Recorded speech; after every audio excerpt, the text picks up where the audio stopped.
একটু দেখাবো একটু আমাদের হলুদের কি অবস্থা দেখি, বিছনে হলুদের কি অবস্থা।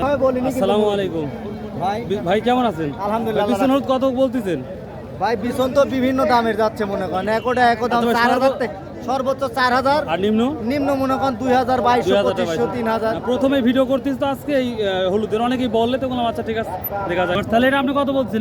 এটা আমি 2000 বলছি ভাই। 2000 বলছেন। ভাই ও বাদ দেন, এটা কত বলছে? এটা ও একই না, 2500 না? আসসালামু আলাইকুম। এগুলো তো সব বিছন। কত করে বলতেছে আজকে? এটা আজকে 3032 না?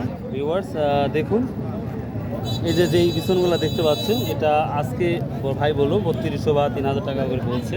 ভাই এক মনের মতো। কত করে বেচছেন একটু কয় দেন খালি? 4000। ও মাই গড ভিউয়ার্স। আচ্ছা, এটা 4000 করার কারণ আর ওটা কম হওয়ার কারণ? কারণটা কি একটু বলেন। ও, আর এগুলো আলাদা আলাদা, বুঝতে পারছি।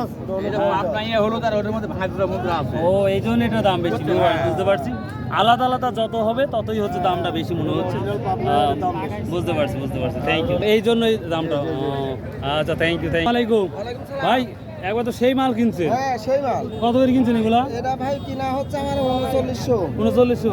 আজকেই বিক্রি করবেন না? আজকে বিক্রি করব এবং 4200 করি। ও, মানে 3900 কিনছেন, 4200 বিক্রি। হ্যাঁ। আপনি যে সত্যি কথা বললেন, তাহলে যে কৃষক যদি আপনাকে চিনি ফেলায় যে এই ব্যাপারে অল্প দাম দিয়ে কিনে বেশি দামে বিক্রি করে, না, আমার সঠিক কথা তুমি ভাবনা হয় তাহলে চুরি করে খাওয়া লাগবে। দেখ, ভালো লাগলো। আমার ওই সঠিক কথা, ব্যবসা করবো হলে নিবি, না হলে না। দেখ, আলহামদুলিল্লাহ, খুবই ভালো লাগলো। অল্প লাভ হোক, সেটা শত উপায় আসুক। ভিউয়ার্স, এই ছিল মোটামুটি আজকে হলুদের বাজারে তথ্য। তো সবথেকে গোড়ালি কি দামটা যাচ্ছে সেটাও আপনার দেখাচ্ছি, একটু কষ্ট করুন। গোড়ালি আছে, যেগুলো আছে অন্যরকম সিস্টেম, ওগুলো কত করে যাচ্ছে? ওগুলা মোটা, ওগুলা 3800, 2500 টাকা পাবে। 3800, 2500 করে যাচ্ছে। কোয়ালিটির উপরে দাম। ও, কোয়ালিটির উপর দাম না, এটাই যাচ্ছে দাম আসলে। আচ্ছা, অনেক ভাই ধন্যবাদ।